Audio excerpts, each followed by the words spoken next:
Bonjour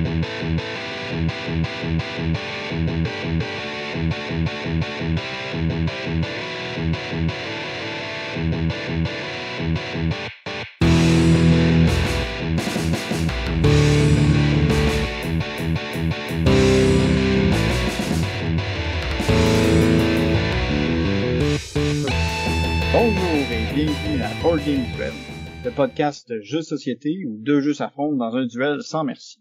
Je suis votre hôte Vince et je suis avec Sam. Alors aujourd'hui nous en sommes à notre 59e épisode. Notre thématique sera les jeux de commerce, de fondation d'empire, de compagnie. Et dans ce jeu, sous ce thème, je vais vous présenter le jeu Pan Am. Et toi, Sam? Je vais parler de Smartphone Inc. Et donc, avant de se lancer dans le duel, on va parler du duel qu'on a fait l'année passée, dont la thématique était les jeux cosy, les jeux relax, là, qui... On peut prendre avec un petit café par un dimanche d'automne où il fait pas beau dehors, là. Exactement. Mais plus dans le style que le jeu comme tel, parce que Sam avait entre autres présenté un jeu qui est beaucoup plus complexe que ce qu'il laissait paraître. Ouais, ben moi je vous ai parlé de Calico, donc un jeu, comme tu dis, super cute, où on fait des courtes pointes pour que des chats viennent se blottir dessus. Tu peux pas être plus comme comme thème, là. Mais que sous ses apparences très cosy et cute, il se cache un jeu assez casse-tête. On peut vraiment se brûler le cerveau à essayer de maximiser.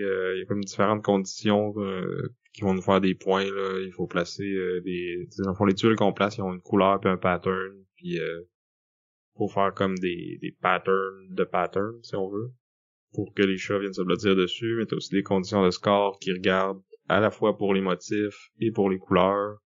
Si tu peux faire les deux, tu fais encore plus de points, mais comme tu peux pas maximiser tout, fait que t'essaies de rester ouvert le plus longtemps possible, puis à un moment donné, tu te commets, mais ça se peut que les tuiles que t'as besoin, ils sortent pas finalement. Donc c'est un jeu que j'aime bien sortir de temps en temps, là. Il fait des belles photos, puis tu sais, tu peux le montrer un peu à n'importe qui, là. Au final, les règles sont super simples, là. C'est vraiment la façon que tu places tes tuiles que si tu veux maximiser ton score, faut vraiment que tu te casses la tête, mais si tu veux juste le jouer casual puis tu sais faire ta petite courte de pointe, tu peux le faire aussi, là, puis tout le monde va avoir du fun, là. T'en as qui est comme il y a pas beaucoup d'interactions, là, il y a un marché de tuiles disponible, mais tu sais t'as pas vraiment le temps de regarder qu'est-ce que les autres y ont besoin puis et de drafter, là, parce que de toute façon tu vas être poigné pour les placer toi aussi, là. C'est ça, tu sais, t'as pas tant intérêt à chercher à nuire aux autres parce que toi, si ça te nuit, c'est plus risqué pour ta partie que d'essayer de nuire aux autres. C'est ça. Peut-être à la fin, là, genre que ça fait pas vraiment de différence. Tu vas peut-être aller chercher celle qui ferait plaisir à l'autre, là, mais sinon, c'est ben cosy. De mon côté, moi j'étais plus en mode aller dehors, s'installer sur un patio avec une paire de jumelles et observer des oiseaux. Fait que j'ai défendu le jeu Wingspan, un jeu qui est très populaire, qui est un jeu de construction de tableaux avec une thématique d'oiseaux. Donc on va pouvoir avoir des oiseaux puis les mettre dans notre volière. Chaque oiseau va avoir dans le fond, c'est des sortes d'oiseaux, il va vivre dans un nid particulier, puis il va pondre un certain nombre d'œufs. Puis l'idée c'est qu'on va placer des oiseaux dans notre tableau, puis on va faire différentes actions qui peuvent être de pondre des œufs, d'aller chercher de la nourriture, puis en fonction de ce qu'on va faire, puis en fonction de notre tableau, ben il va avoir des cascades d'événements qui vont faire qu'on va faire plus ou moins de points. On a des objectifs de fin de partie qui sont connus, puis qui changent à mesure que les rounds avancent, puis qu'il faut essayer de viser de les atteindre pour pouvoir faire le plus de points possible. Fait que il est très beau aussi, puis il y a beaucoup d'informations il y a même des informations sur les oiseaux du jeu qui sont factuelles. Mm-hmm. Fait que c'est un jeu qui est pas mal intéressant, qui est très accessible aussi. Je pense que ça Sam, c'était un peu son reproche, il est peut-être trop accessible. Non, ben moi je trouve que justement il est comme pas assez accessible pour que je puisse le montrer à n'importe qui. mais comme il y a pas assez de stratégie pour que j'aie moi le goût d'y jouer. C'est ça, il est entre deux chaises. Ben, moi, je le trouve quand même bien. Je le trouve intéressant. Parce que, justement, d'une partie à l'autre, en fonction des oiseaux que tu vas avoir, ben, tu sais, ta stratégie sera pas tout à fait pareille. C'est sûr que c'est pas tous les oiseaux qui sont balancés. En tout cas, dans le jeu de base, je dirais. Mais, les extensions peuvent aider un peu à régler ça. Fait que c'est ça, c'était Wingspan, très brièvement. Puis parlant de Stonemaier Games, moi récemment, j'ai joué à leur petit dernier, le jeu Apiary, qui a été designé par Coney Vogelman, et publié, c'est ça, par Stonemaier Games. Donc c'est un jeu de placement d'ouvriers, mais avec une thématique un peu funky. On est genre des abeilles intelligentes qui explorent l'espace. Ça fait plus ou moins de sens, mais de toute façon, c'est pas tant important parce que je trouve que le thème il est plus plaqué. Là, ça aurait pu être n'importe quelle ville en Europe qu'on essaie de construire, puis tu sais ça aurait marché aussi. Là. Fait que tu sais oui, je trouvais que c'était cool, c'était un peu champ gauche, là, mais finalement en jouant, il ressort pas tant que ça malheureusement. Dans le fond, sa twist, c'est que quand tu places tes ouvriers puis ils vont comme rester là, mais il y a quelqu'un d'autre qui peut venir te tasser de là. Ou si à ton tour t'as pas d'ouvriers à placer ou que t'es pas satisfait des ouvriers que tu vas placer, ben tu peux les rappeler. Puis au moment où tu les rappelles, ben, tes ouvriers vont comme monter de niveau. T'sais, ils vont commencer la partie, tu vas commencer avec un certain nombre de niveau 1 puis de niveau 2. Puis ça peut aller jusqu'au niveau 4. Puis là, dépendamment des actions, il y a même des actions que ça prend absolument un ouvrier niveau 4 pour y aller, puis il y en a d'autres que c'est juste plus tu mets un ouvrier haut, meilleur va être l'action dans le fond. Et les actions dans le fond à quoi qu'ils servent, c'est qu'on va il y a comme un espèce de gros vaisseau mère qui va se promener dans l'espace, qui va visiter différentes planètes, puis là au début de la partie, ces planètes-là sont comme cachées. Fait que là, en allant les chercher, ça nous permet de ramasser des jetons d'exploration là, qui peuvent valoir des points en fin de partie. Puis, dans le fond, quand on découvre des nouvelles planètes, ils vont de base nous donner un certain type de ressources. Puis on va pouvoir, ils vont avoir plus ou moins d'emplacements qui vont s'ajouter à ça. Fait que si, mettons, je trouve une planète qui me donne du pollen, puis je pourrais rajouter comme de l'eau dessus. Fait que là, le prochain joueur qui arrive va gagner un pollen, un eau, puis peut-être qu'il va pouvoir rajouter une troisième ressource, lui aussi. Fait que t'as comme cette espèce de source de revenus de ressources qui va évoluer pendant la partie puis qui est comme partagée par tous les joueurs au final. Parce que le gros vaisseau, quand tu prends l'action, c'est toi qui le déplaces. Et là, s'il s'arrête à quelque part, ben la prochaine personne qui vient faire cette action-là, ben elle va repartir de là, puis là, dépendamment de la force des ouvriers qu'elle va mettre là, ben elle va plus ou moins se déplacer, puis avoir plus ou moins de choix, tu sais. Puis elle peut pas rester au même endroit. Tu peux louper pour revenir à ton point de départ, mais il faut que tu aies assez de mouvement pour pouvoir faire ça. Fait que ça, c'est une des choses que tu peux faire. Tu peux t'acheter des tuiles pour les rajouter comme dans ton espèce de petit board personnel qui est comme ton exploration à toi de l'espace ou ta ruche que tu construis. C'est comme pas clair. Mais t'as un tableau personnel que tu vas pouvoir aller rajouter des trucs dedans. Il y a comme 3 sortes de tuiles, si on veut. Il y en a qui vont être des fermes qui vont eux aussi te rapporter des ressources au moment où tu recalls tes ouvriers. Tu vas pouvoir en activer jusqu'à 3, puis peut-être plus si tu remplis certaines conditions.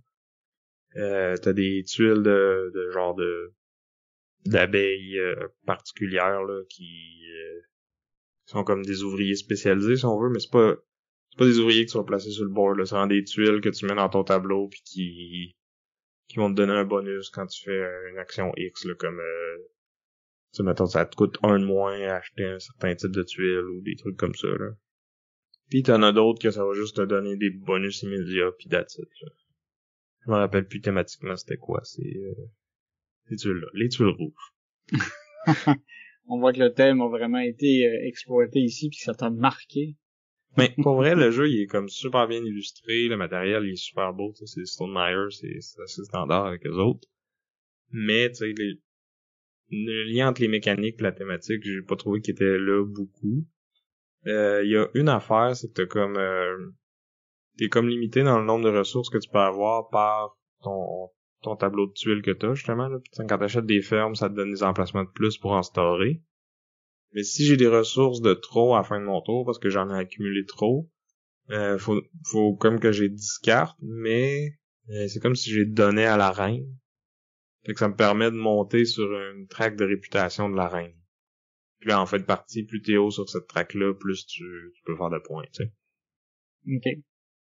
Puis, il y a un dernier type de tuile que tu peux acheter, mais ça, c'est comme dans un autre emplacement. Puis celui-là, tu sais, ça te prend absolument un ouvrier niveau 4.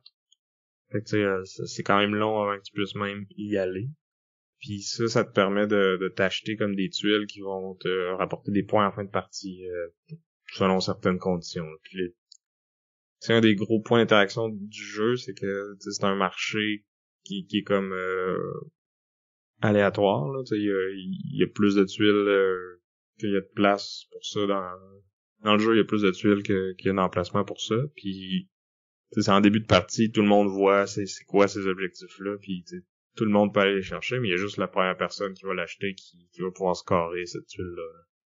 Fait que faut un peu que tu choisisses à l'avance vers où tu veux t'aligner, mais si quelqu'un d'autre le fait, puis qu'il va te piquer ta tuile, ben, il t'a peut-être gaspillé tes efforts. C'est ça. Puis l'autre twist intéressant du jeu, c'est que dans le fond, quand mon ouvrier niveau 4 il revient, ben comme je l'enlève, il retourne dans ma réserve d'ouvriers disponibles. T'as différentes actions ou différentes tuiles que tu peux prendre qui vont t'en donner des nouveaux ouvriers, dans le fond. Mais le 4 que j'ai perdu, dans le fond, il me permet d'aller placer... dans le fond, il s'en va en hibernation dans l'espace ou je sais pas trop quoi, ou en tout cas. Thématiquement, moi, c'était un peu déconnecté ça aussi, mais bref, t'as comme... ça te donne un petit jeton que tu peux aller placer sur... il y a comme dans le bas du plateau, il y a 3 zones que tu peux placer ces jetons-là dessus, puis que si à la fin de la partie, c'est toi qui as le plus de jetons placés là, ben tu vas faire plus de points que les autres. C'est comme un petit jeu de majorité qui est là. Puis tu gagnes aussi différents bonus qui sont imprimés là. Fait que ceux qui sont les plus prisés et qui valent le plus de points, mais ça peut aussi être ceux qui vont rapporter les plus gros bonus, tu sais. Moi, au début, je m'étais un peu éparpillé là-dedans, puis je me suis vite rendu compte que j'allais pas être premier ni deux, tu sais, j'allais juste être deuxième partout au mieux, là. Ah, fait que t'as pas Parce que ça. non, mais parce que j'ai voulu, je suis comme allé là plus rapidement que les autres joueurs, mais ça m'a permis d'aller chercher les meilleurs bonus en même temps. Fait que tu sais, est-ce que ça valait la peine? Ben, je pense que oui, parce qu'il me semble que c'est moi qui ai gagné, mais tu sais, peut-être que dans une autre partie, ça aurait pu ne pas marcher aussi. Fait que c'est ça, il y a comme beaucoup de, tu sais, il y a beaucoup de ressources différentes, beaucoup de trucs interconnectés.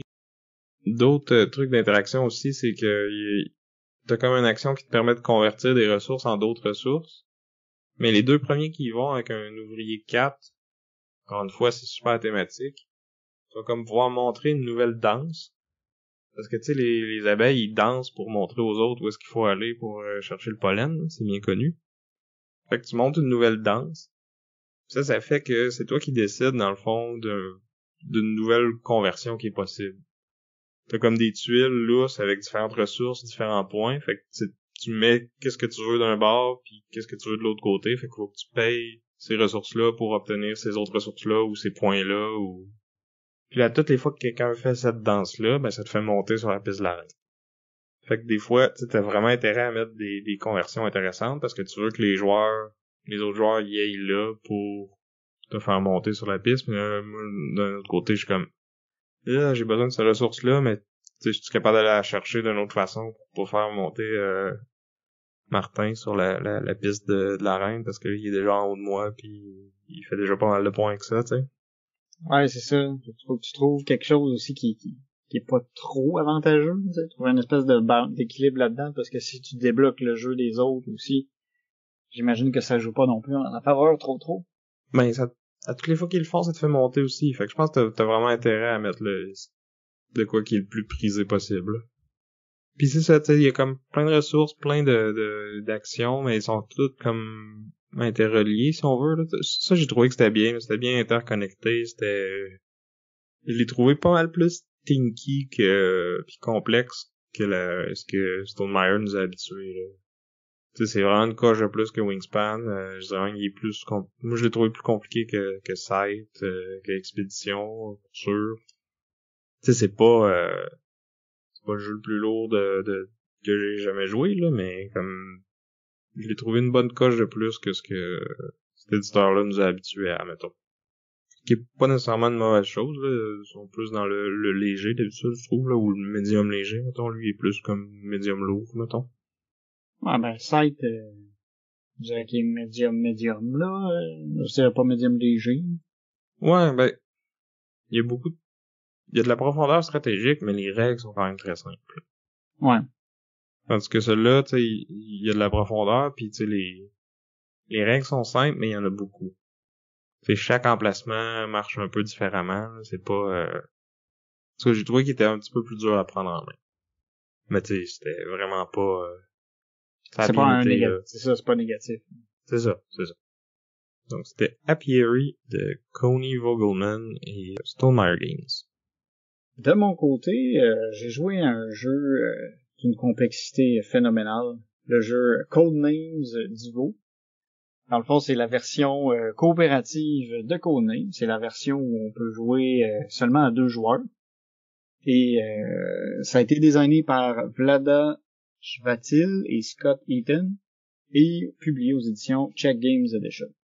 Donc, Codenames, c'est un jeu que tout le monde connaît. On va placer plusieurs mots sur un plateau devant nous et on va avoir une liste de mots qu'il va falloir faire deviner à notre adversaire. Mais ici, dans le cas de Codenames Duo, c'est à notre équipier parce qu'on va jouer en mode coopératif. Pour deviner les mots, il faut d'abord donner un indice. On va donner un indice qui relie les différents mots qu'on veut faire deviner. Puis on va donner un nombre pour dire combien de mots devraient être devinés avec cet indice-là. Et là, après ça, la personne qui doit deviner va pointer différents mots. Et on doit indiquer si c'est un des mots qu'il fallait deviner, si c'est pas un des mots qu'il fallait deviner, ou si c'est le mot, un des mots interdits, un des mots des espions, qui nous fait instantanément perdre si notre collègue le devine. Donc, la twist de Codename Duel, c'est que les 2 joueurs ou les 2 équipes, parce qu'ils peuvent jouer en équipe aussi, vont avoir une série de mots à faire deviner sur une carte qui est recto verso. Fait que chacun des joueurs a, dans le lot de 25 mots, a 9 mots qu'il doit faire deviner à l'autre équipe, 3 mots noirs, puis le reste c'est des mots qui sont pas graves. Mais l'affaire c'est que chaque équipe a pas le même set de mots. Fait qu'un mot que je dois faire deviner à mon opposant, à mon équipier, peut être un mot que mon coéquipier ne doit pas me faire deviner.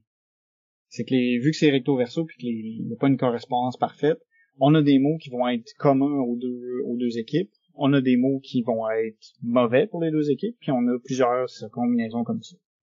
Fait que chaque joueur a 9 mots à faire deviner, mais au total, il va y avoir 15 mots à trouver avec les 2 équipes. Fait que pour le reste aussi, étant donné que c'est coopératif, on a ajouté à ça une limite de nombre de tours. Fait qu'il faut réussir à deviner les 15 mots en 9 rounds dans une partie standard. Fait que pour le reste, la twist, c'est ça, c'est d'essayer de trouver les bons indices qui vont pas amener de la confusion. C'est 9 rounds que les 2 font deviner? En fait, c'est 9 rounds combinés. Fait que c'est ouais, ok. moi je fais deviner un mot. Moi je fais deviner des mots. Ça compte pour un round. Ouais. Fait qu'on a 9 tours, allers-retours comme ça. Ouais, c'est ça. Pour tout décider. Sinon, ça serait quand même assez facile, là. T'en fais deviner 2 par tour, puis t'as du lousse pour 3 même. Ouais, c'est ça. En fait, tu peux ajuster la difficulté. Il y en a pour qui peut-être est-ce que 9 rondes c'est peut-être plus compliqué. Fait que si tu joues avec des enfants ou des choses comme ça, tu peux augmenter le nombre de rounds. Les enfants, c'est pas des choses. Des personnes peut-être qui ont un peu moins un peu moins de culture, un peu moins de connaissances. C'est pas des choses, c'est vrai. Mais fait qu'en tout cas, fait que c'est ça. Fait que tu peux ajuster le nombre de rondes si tu veux. Tu peux en mettre comme 2 de plus pour que ce soit plus facile, puis là tu peux quasiment juste faire deviner un mot puis ça passe là. Mm-hmm. Mais t'as aussi un mode où est-ce que tu vas augmenter la difficulté à mesure que les parties vont avancer. T'as comme une espèce de petit mode accessoire. C'est comme j'ai pas envie de dire que c'est une campagne, là, mais tu sais, c'est un petit mode de jeu où est-ce que là, la difficulté va fluctuer à mesure que tu fais des parties. Fait que là, dans ce cas-là, il va y avoir peut-être moins de rounds pour pouvoir trouver nos mots, puis T'as-tu des cartes avec plus de mots dessus? En euh, même temps, ça serait pas nécessairement plus facile, parce que t'aurais plus de chances de tomber dessus par hasard aussi. ouais, mais non, c'est ça. Toutes les cartes sont standards, là. Il y a pas d'augmentation à ce niveau-là. Fait que c'est ça. Si ces cartes-là sont aussi compatibles avec les autres versions de Codenames qui utilisent des mots. Là. Dans le fond, tu peux ajouter ça à ton Codenames que tu as déjà, ou tu peux prendre les mots de ton Codenames puis les mettre là-dedans pour avoir plus de mots. Parce que vu que les cartes, dans le fond, d'association des mots, ben dans le fond, c'est compatible avec toutes les versions de Codenames. Il n'y a pas de mix and match ça tente. Dans le cas de Codenames Duel, c'est ça, tu peux faire, ça peut être coop juste à 2, mais tu peux jouer à plusieurs aussi si tu veux en faisant des équipes. Je le recommanderais peut-être pas nécessairement. Est-ce que ouais, tu ferais ça à la place de jouer à Codename, tant que ça? Ouais, c'est ça, tu sais, je recommanderais pas nécessairement ce mode de jeu-là, vu que c'est plus le fun à Codenames jouer l'aspect compétitif quand t'es en équipe. Ben moi, la question que je me pose, c'est-tu quand même le fun quand tu trash talk pas l'autre joueur? Parce que c'est ça ma partie préférée de Codename. Ah, ouais. Ben, c'est sûr que là, t'as pas le trash talk, là, mais c'est le fun parce que, tu sais, t'as un peu plus de pression parce qu'il faut que ça marche comme faut. Fait que, tu sais, tu réfléchis un peu plus. Ça joue plus vite aussi parce que, justement, tu sais, là, on va, les deux joueurs jouent dans le même sens. Fait que, un petit jeu tranquille, là, tu fais un petit tisane, là, ou un petit thé, là, puis là, tu joues avec ta blonde ou ton chum, ou ton ami, peu importe. Puis je trouve que c'est relax, c'est tranquille, tu sais, c'est assez accessible, puis si t'as le goût de jouer à Codename, t'es juste deux, ben, tu peux le faire avec ça. Cool. Ce qui est cool aussi, c'est que justement, maintenant, c'est que la correspondance, tu sais, du nombre de mots verts qui est partagé avec l'autre, puis qu'est-ce qui est noir, puis qu'est-ce qui l'est pas. Tu sais, avec chaque carte, c'est comme le même ratio. T'as toujours comme 3 verts qui sont pour les deux joueurs. T'as toujours un vert qui va être un noir pour l'autre. Puis quand tu joues avec ça aussi, tu sais, ça fait que tu peux deviner à un moment donné, tu sais, qu'est-ce que l'autre avait un peu plus. Ouais. Ça peut te permettre de t'orienter puis de choisir tes indices. Mm-hmm. Ça permet d'avoir une petite metagame. Ouais. Fait que c'était Codenames Duel. Donc j'ai finalement joué à Cascadia. Ça fait longtemps que je n'entendais parler, mais je l'avais pas essayé encore. De l'auteur Randy Flynn et publié par Flat Out Games. Puis comme dans le fond c'est un peu le successeur de Calico si on veut. C'est la même compagnie, c'est du placement de tuiles hexagonales. Il y a comme plusieurs conditions de scoring qui entrent en ligne de compte puis qui parfois se contredisent. Une thématique d'animaux. Aussi. Une belle production. Absolument. Même artiste, c'est Beth Sobel dans les deux cas. Donc dans celui-là, justement, on parlait d'animaux, ben là, on va être plus dans les animaux sauvages de la région Pacifique de l'Amérique du Nord, là, donc nord-ouest des États-Unis et du Canada. Puis dans le fond, comment ça marche, c'est qu'on va avoir, quand c'est ton tour, t'as un marché de 4 tuiles avec 4 jetons animaux. C'est comme des paires, si on veut. Tu dois drafter une paire, puis la rajouter dans ton tableau. Dans ton tableau, au départ, il va y avoir comme 3 tuiles avec différents types de terrains, là. Je pense qu'il y a 5 ou 6 types de terrains différents dans le jeu. Puis chaque tuile peut accueillir un animal dessus, mais c'est pas toutes les tuiles qui peuvent accueillir tous les types d'animaux. Là. En fait, t'es comme... La tuile, ça qu'elle va te dire, tu peux juste placer un ours là, mais ça donne un petit bonus quand tu le places. Ou ça pourrait être un ours ou un saumon. Ou un ours, un saumon ou un renard. Mais il va y avoir moins de types de terrain dessus. Fait que quand je draft ma page, je dois placer ma tuile sur mon board. C'est pas obligé de matcher, là. Je suis pas obligé de mettre une forêt à côté d'une forêt, mais j'ai vraiment intérêt à le faire parce que en fin de partie, dans le fond, le joueur ou la joueuse qui a la plus grande forêt, donc des tuiles consécutives de forêt qui se touchent ensemble, on compte le plus grand groupe. La personne qui a le plus grand groupe fait un certain nombre de points, puis en plus, je fais des points pour chaque tuile qu'il y a dans mon groupe. Fait que j'ai vraiment intérêt à avoir juste une grosse étendue de chacun des types de terrain. Mais tu sais, rapidement, on n'a pas tant de choix que ça, puis tu sais, on voudra pas nécessairement les placer là parce que les animaux vont aussi valoir des points, puis là, chaque animal va scorer de façon différente. Les saumons veulent être dans une ligne continue de saumon, puis le plus que de saumon dedans, plus que tu fais de points. Les renards, qui veulent être voisins de plus d'animaux différents. Ouais, mais ça, c'est si tu joues avec le côté A. Parce que chaque carte, il y a un côté A ou un côté B. Fait que d'une partie à l'autre, tu peux venir changer ces conditions de scoring-là. Puis même avec je pense qu'avec les extensions, sont rendues jusqu'à G, je pense, pour chaque carte. Fait que chaque type d'animal peut avoir 6 façons de scorer différentes. Fait qu'à chaque fois, ça va être un peu différent. Puis c'est ça, rapidement, ils vont entrer en conflit les unes avec les autres, puis avec les types de terrain que tu veux ou que tu peux placer. Fait que c'est à toi à comme essayer de maximiser tout ça en même temps, puis de focuser sur une chose, puis d'essayer d'aller chercher le plus de points avec ça, ou peut-être d'être un peu bon dans tout, puis d'espérer t'en tirer comme ça, tu sais, c'est à toi de voir, puis comme je dis, t'as tout le temps juste 4 paires de disponibles. Je parlais tantôt qu'il y a des tuiles qui donnent un petit bonus quand t'es prends, ben ça, si tu gardes, ça te donne comme des petites tuiles de cocotte, là. De cône de pain ou je sais pas quoi, là. Mais bref. Quand que j'ai ça me vaut des points en fin de partie si je les ai pas dépensés, mais je peux aussi les dépenser pour aller drafter une tuile puis un animal qui sont pas nécessairement pairés ensemble. Puis aussi, si jamais pendant la partie, quand ça arrive à mon tour, il y a comme 3 du même animal dans les 4 paires de disponibles, ben, je peux décider de flusher ces 3 animaux-là puis d'en repiger 3 nouveaux avant de faire mon choix. Ou si ça fait mon affaire, ben je peux juste aller chercher une de ces paires-là puis that's it, là. Fait que c'est ça, c'est pas plus compliqué que ça.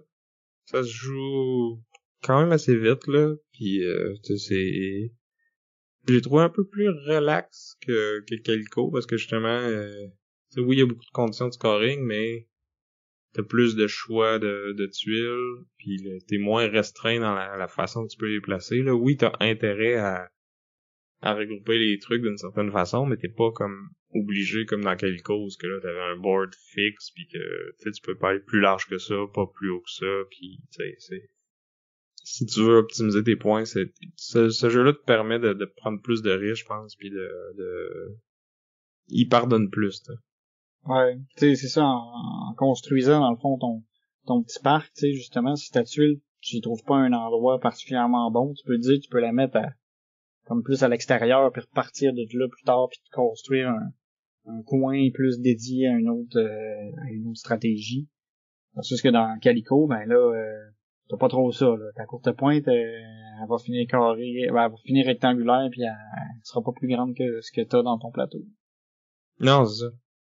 Mais t'as comme plus de conditions de scoring dans celui-là, par contre. Fait que si tu veux vraiment optimiser, tu peux te casser la tête aussi. Fait que ça je disais avant qu'on rentre en onde, mon jeu idéal, il y aurait comme un marché à la Cascadia, puis peut-être un puzzle un peu plus restreint à la Calico. Parce que là, c'est un peu plus crunchy, mais avec un peu plus de liberté de choix de tuiles, tu sais. Fait que prenez des notes, Flat Out Game. Le prochain jeu qu'ils vont faire, ça va être un jeu de cougar, au final, qui vont se mettre sur des tapis. Ça, on mixerait les deux, tu sais, les animaux sauvages, puis l'intérieur de maison. Ouais. Tu pourras peut-être le couper, ça, on verra. Cool. Donc, c'était Cascadia de Randy Flynn et des éditions Flat Out Games. Donc, maintenant, on va aller au cœur de notre duel de jeu où on va créer notre empire, notre compagnie, puis on va la faire progresser. De mon côté, je vais défendre le jeu Pan Am, qu'on n'est pas capable de dire, je pense, normalement. Tu sais, on peut pas dire Pan Am. Ça, c'est comme difficile pour mon cerveau, fait que ça se peut que ça grige dans le dans le micro. C'est un jeu qui est sorti en 2020, qui a été designé par le groupe Prospero Hall. C'est comme un groupe de designers qui ont aussi leurs artistes. Et ça a été publié par les éditions Funko Games, ceux qui font les figurines pop, là. C'est eux qui ont fait ce jeu-là. Ils ont un jeu avec leurs figurines aussi, un genre de jeu de skirmish. Là. Ouais, c'est possible. Ouais, j'avoue que moi, j'étais pas très attiré par les pop, fait que je me suis pas trop informé plus que ça. Quand j'ai vu le nom, j'ai fait je savais pas qu'ils faisaient des jeux en plus des figures à collectionner. Donc, dans Pan Am, chaque joueur va en fait être le propriétaire d'une compagnie d'aviation. Et contrairement à ce que le titre pourrait évoquer, personne n'est Pan Am, puis en fait, on veut se faire acheter par Pan Am pour ensuite acheter des actions de Pan Am et être le joueur qui possède le plus d'actions de Pan Am. Fait que c'est un peu comme la vraie vie, c'est on va monter une business dans le but de se faire acheter, mais par derrière, on va commencer tranquillement à acheter la compagnie qui va nous acheter. Fait que c'est un peu comme collusion et capitalisme de game. Ben ouais, c'est ça. Fait qu'on s'entrachète, on se vend des trucs, puis on fait plein d'argent. C'est juste ça qui est important de toute façon. Fait que Pan Am, c'est un jeu qui joue de 2 à 4 joueurs. Et c'est un placement d'ouvriers avec une petite composante d'enchère. Donc, quand c'est notre tour, chacun de notre tour, les joueurs vont pouvoir placer un de leurs ingénieurs sur le plateau, sur un des emplacements, des différents emplacements.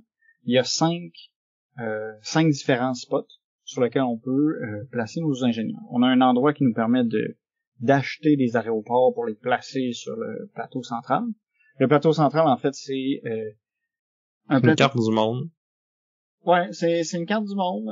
C'est un peu étrangement positionné, là, ceux qui... c'est pas la position normale dans laquelle on imagine le monde, mais c'est le monde avec plusieurs villes un peu partout, puis qui sont reliés par des trajets d'avion.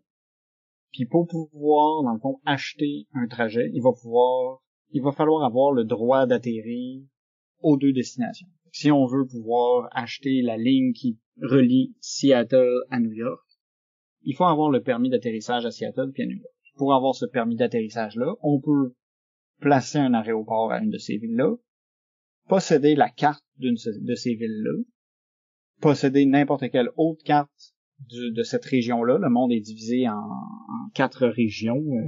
Puis dans le fond, on peut gagner la possibilité d'atterrir sur n'importe quelle ville si on discarte une carte de cette région-là. Quand on a la carte de la ville directement, on n'a pas besoin de la discarter, fait qu'on la conserve pour pouvoir faire d'autres lignes, mais on peut jeter une autre carte pour pouvoir avoir le droit d'atterrissage à une ville de cette région-là. Puis si on n'a pas de carte de cette couleur-là, ben on peut discarter 2 cartes d'une autre couleur qui correspondent en fond à une autre région pour pouvoir avoir le droit. Mais dans le fond, là, je vais vous expliquer en fait toutes les restrictions pour pouvoir faire une des actions qui est sur le plateau, qui est de construire une route. Donc c'est ça, fait qu'on peut acheter un aéroport. L'affaire, c'est que quand on décide de placer notre ingénieur, il y a certains endroits qui vont nous coûter de l'argent de base, comme entre autres le placement d'un aéroport. Fait que, on peut dire qu'on est prêt à payer 3$ pour pouvoir placer un aéroport. Mais moi, je peux arriver après puis dire, moi, je suis prêt à payer 6$ pour placer mon aéroport. Exactement. Puis là, ben, je peux dire, non, moi, je vais mettre 7. Puis à un moment donné, ben, il y a un troisième joueur qui est juste tanné de tout ça, de tout notre niaisage, puis il va le mettre jusqu'en haut, puis il dit, non, moi, je mets 9, puis vous pouvez plus me tasser.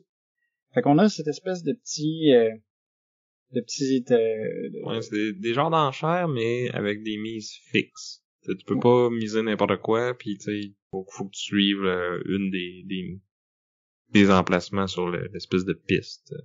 C'est ça. Fait que ce que ça peut faire en sorte, par contre, c'est que si tu veux vraiment ton aéroport, tu peux dire tout de suite, je vais miser le maximum possible, puis là, tu peux plus être délogé de là. Sauf que ça peut te coûter vraiment cher si finalement personne veut y aller. Fait qu'on a ce petit jeu-là qui est intéressant sur le plateau, qui fait que tu vas vouloir, faut que tu fasses attention à tes dépenses, parce que aussi c'est que quand ton bonhomme est là, tu vas devoir payer cette mise-là. Puis si jamais t'as pas assez d'argent, il va falloir que tu vendes des actions de Paname, puis les actions de Paname, c'est tes points. Il va falloir que tu les vendes pour pouvoir placer ton bonhomme. Fait que Ouais, je pense que c'est une belle occasion de parler de ce point central-là du jeu, que tes points de victoire, c'est les actions de Paname, puis tu sais, ils vont commencer basse en début de partie, puis au fur et à mesure que la partie va évoluer, ils vont monter ou descendre, mais ils vont quand même avoir tendance à monter plus qu'à descendre. Là. C'est pas comme totalement aléatoire. Exact. Puis c'est ça. Puis fait au début du jeu, t'as pas beaucoup d'argent, t'as pas beaucoup de revenus, mais c'est là que c'est plus facile d'acheter les actions. Versus plus tard, ça va coûter plus cher, mais tu vas avoir plus d'argent. Il faut que tu trouves un peu le bon équilibre. Tu sais, en acheter comme tout le temps un petit peu, jamais trop manquer ta shot, ou ben en tout cas te dire que si t'en as pas acheté ce tour-ci, le prochain tour tu vas en acheter plein. Puis comme on disait, tu sais, si jamais tu manques d'argent, tu dois vendre des actions. Puis les actions vont se vendre, dans le fond, l'équivalent du prix qu'ils valent à ce tour-ci, moins 2$. Fait que, tu sais, tu vends à perte. Fait qu'il faut... ouais, non, tu veux pas faire ça. C'est ça. Fait que c'est des points en moins, puis c'est de l'argent en moins, parce que tu récupères pas tout. Mm-hmm. C'est une belle dualité, je trouve, de justement, comme t'as besoin d'argent pour faire tes actions, mais tu veux t'acheter des points. Parce qu'au final, à la fin de la partie, ça va te coûter plus cher, tu sais, d'aller chercher tes points. C'est ça. Mais il faut quand même que tu dépenses ton argent pour te faire du revenu. Fait que c'est ça. Fait qu'une des actions, c'est faire des aéroports. Il y a une des actions, bon, j'en ai parlé un peu, mais qui est aussi de faire des routes. Il y a une action, c'est acheter des cartes. À tout moment pendant un round, on va avoir 4 cartes de villes qui sont disponibles. Chacune a comme sa petite piste aussi d'enchères. Fait que tu peux, celle-là, elle peut être gratuite si t'es tout seul à y aller. Mais sinon, c'est ça, ils ont des prix qui augmentent. Les cartes qui seront pas pris à la fin du round vont aussi avoir une pièce qui va être ajoutée, qui rajoute un petit incitatif à aller les chercher si jamais cette carte-là était pas prise autour d'avant. Fait que c'est ça, fait que comme je disais, les cartes, c'est assez important parce que c'est celles-là qui vont te permettre justement de construire tes routes. Fait qu'il faut que tu choisisses les cartes qui complètent bien ta main pour pouvoir relier tes différentes routes. T'as une action qui est d'acheter un avion. Au début de la partie, on a juste 2 types d'avions qui sont disponibles, les trimoteurs puis les clippers. Les types d'avions, ce qu'ils vont déterminer, c'est quel trajet ils peuvent relier, parce que les trajets plus longs, dans le fond, requièrent des avions plus gros pour pouvoir être faits. Fait que quand on a des trimoteurs et des clippers, ça veut dire qu'on peut relier des villes, on peut faire relier des trajets qui ont des distances de 1 ou 2. Puis on peut juste mettre le bon type d'avion. Ou en tout cas, un type d'avion qui est suffisamment haut pour faire le trajet. Tu sais, on peut décider de dire, mon clipper qui peut faire une route de 2, ben je peux lui faire un trajet de 1 à la place, si je suis bien mal pris. Ouais, parce qu'il t'a coûté plus cher au final. C'est ça. Parce fait que oui. Tu te sens sous-optimal quand tu fais ça. Exactement. C'est ça, fait qu'au début on a juste les trimoteurs, les clippers, puis quand on avance dans la partie, ben là, on débloque les cruisers qui font des distances de 3, puis finalement le jet qui fait une distance de 4. Puis on a un nombre limité de chaque avion, donc on peut avoir maximum un jet, je pense que c'est 3 cruisers, puis les autres aussi. Fait que tu sais, t'auras pas une flotte de jets. Fait que tu sais, quand tu vas aller le chercher, t'as juste besoin d'aller le chercher une fois, puis tu fais ce que tu veux avec.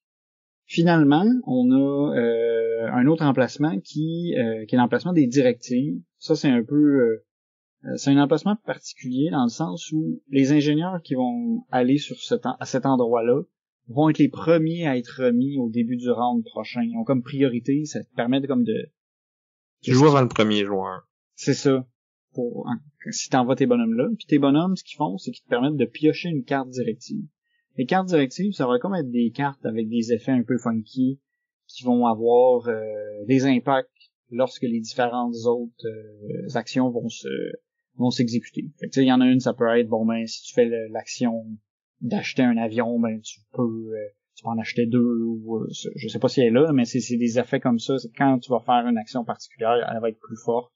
Ou c'est des points supplémentaires en fin de partie, ou ça te permet de convertir des trucs. C'est un peu plus wild.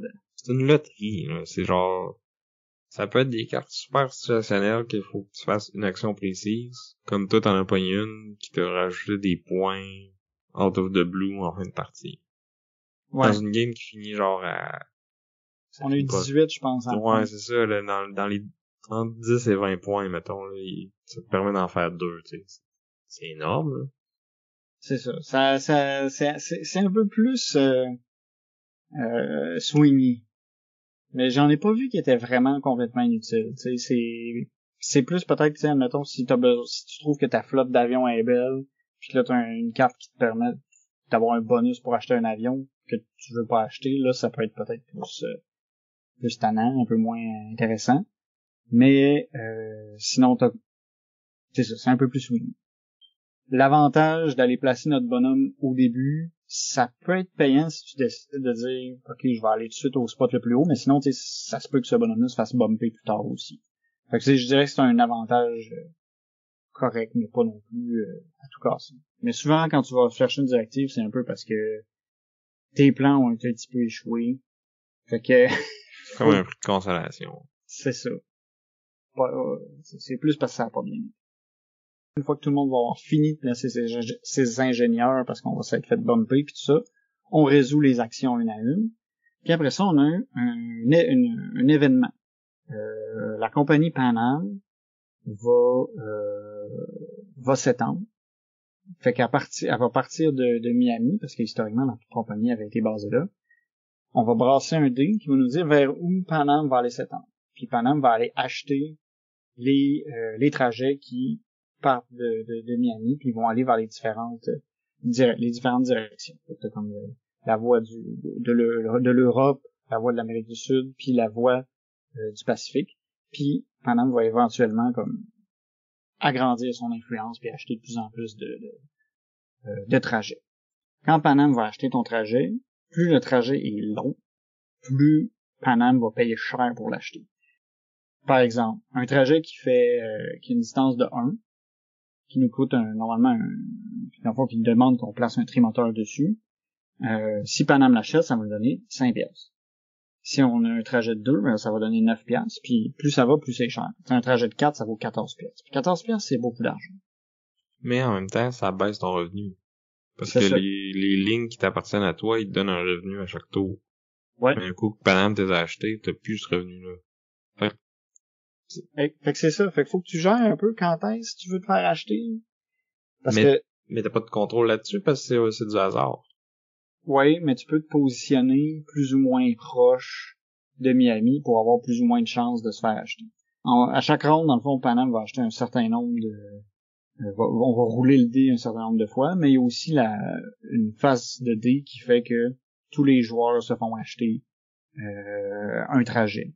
Puis là, c'est à la discrétion des joueurs. Puis il y a certains événements qui font aussi qu'ils achètent des trajets un peu tout le temps. Mais il y a un facteur aléatoire aussi.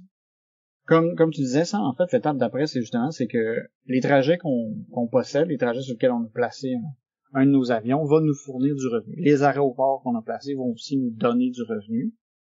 C'est là qu'on a plein d'argent, puis qu'il va falloir décider si on achète, puis combien on achète d'actions de Pan Am au prix qui sont disponibles présentement.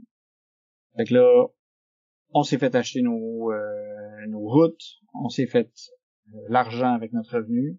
C'est là qu'on doit décider si on achète des points ou pas. L'action a bougé aussi, selon ce qui est sur cette carte-là, me semble. Oui, c'est après. C'est au tour d'après ça. Dans le fond, c'est qu'au début, il y a une carte événement, dans le fond, qui va avoir lieu tout de suite après. Une fois qu'on va avoir résolu tout le round, qu'on va avoir acheté nos actions. Là, on va flipper une carte événement qui va nous dire comment va bouger l'action. OK. Puis combien de fois Panam va s'étendre à la fin du round présent.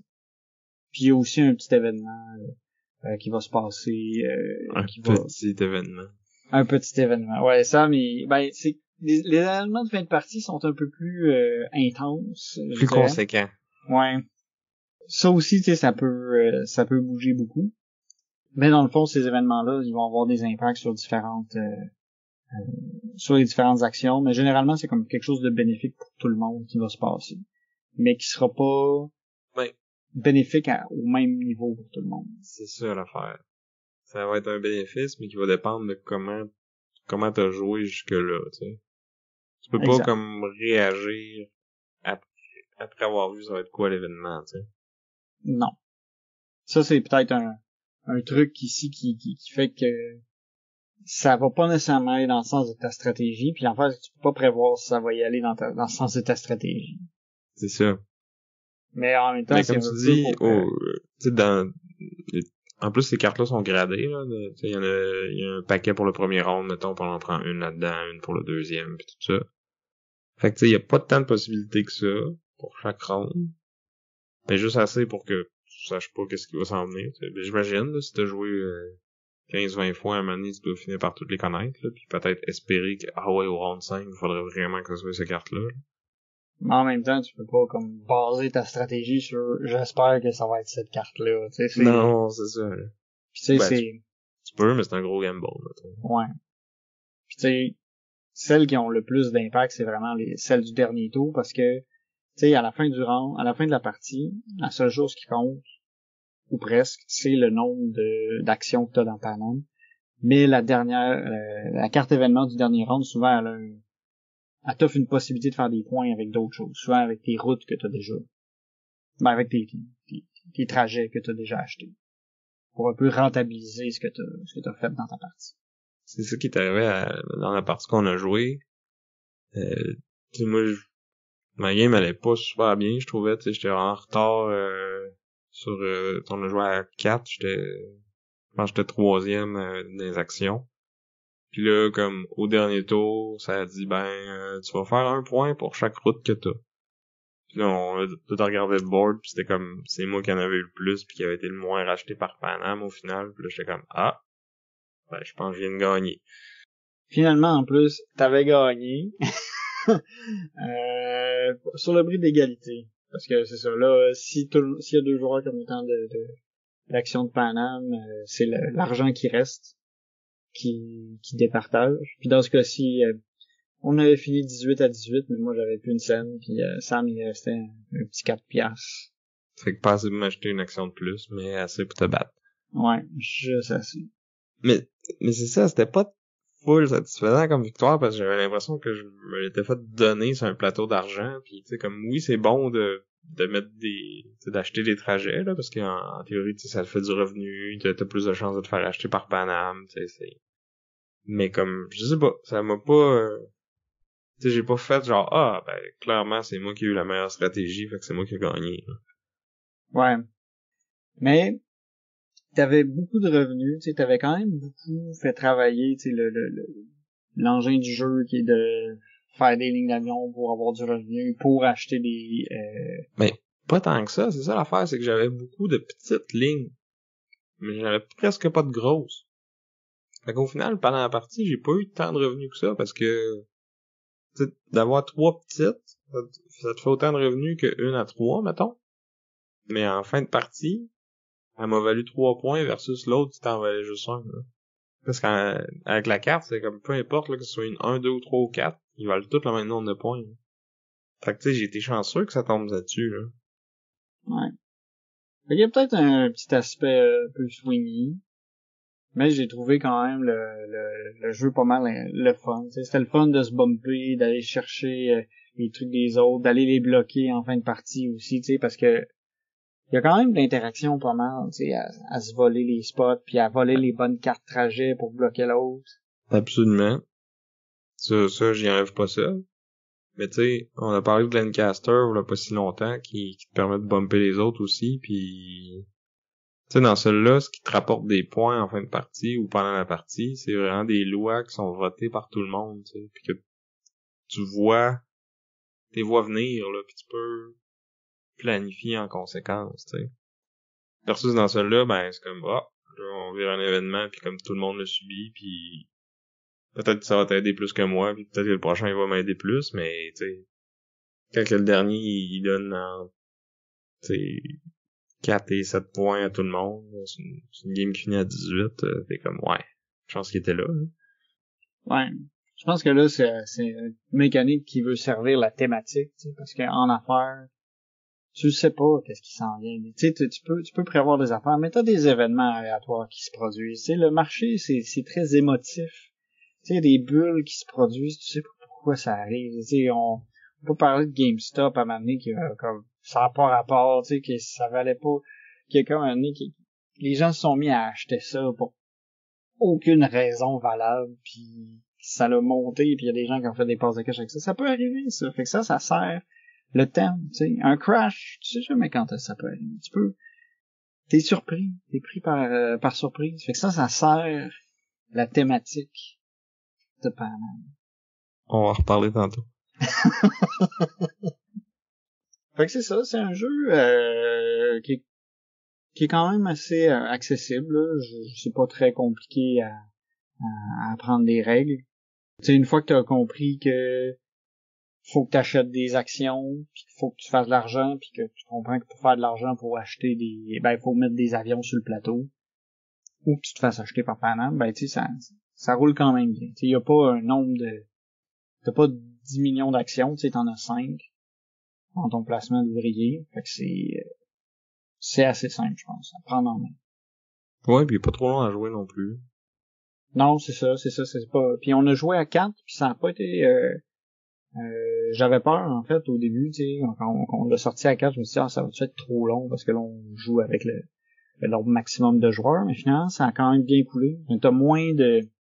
Il y a un ajustement là, en fonction du nombre de joueurs, t'as moins d'ingénieurs. Fait que quand tu joues à 2, ben là t'as comme tous tes ingénieurs, fait que tu vas faire plus d'actions que quand tu joues juste à 4. Fait que ce truc-là aussi, parce que sinon, tu sais, vu qu'il n'y a pas beaucoup d'emplacements, tu sais, ça devient serré. Souvent, tu sais, vu qu'il y a juste une personne qui va pouvoir acheter un aéroport partout, tu sais, si tu fais bomber une place, t'as pas beaucoup d'autres places. Fait que souvent, c'est pour ça que tu vas aller te consoler en allant chercher une carte directive. T'as quand même 4 cartes que tu peux aller acheter, là. Fait que c'est 4 spots, hein. Ouais. Puis eux autres, ils peuvent potentiellement être gratuits si t'as pas de compétition. Mm-hmm. Ou même si ça monte, ça sera pas aussi cher que l'aéroport ou d'acheter un gros avion, là. Ouais. Puis c'est ça. Puis il y a plusieurs emplacements si tu veux pour faire des routes. Ça c'est important parce que faire des routes c'est le cœur du jeu là, si tu veux faire de l'argent. Ouais, idéalement tu vas aller te placer là plusieurs fois par tour. Ouais. Mais il faut que tu aies les avions, pis les cartes, pis les permis requis. Ça, c'est la bureaucratie qui ralentit le capitalisme. Ouais, une chance qu'il y a ça, hein? Non. Fait que je pense que ça fait le tour de Panam. Ouais, on pourra peut-être retomber dans les comparaisons. Genre d'autres choses à dire, mais ouais, ça sera plus pour... Ben quand on va s'ostiner, moi aussi je vais avoir des trucs à dire sur smartphone. Le jeu que tu vas nous présenter, Sam. Oui, je vais vous parler de Smartphone Inc.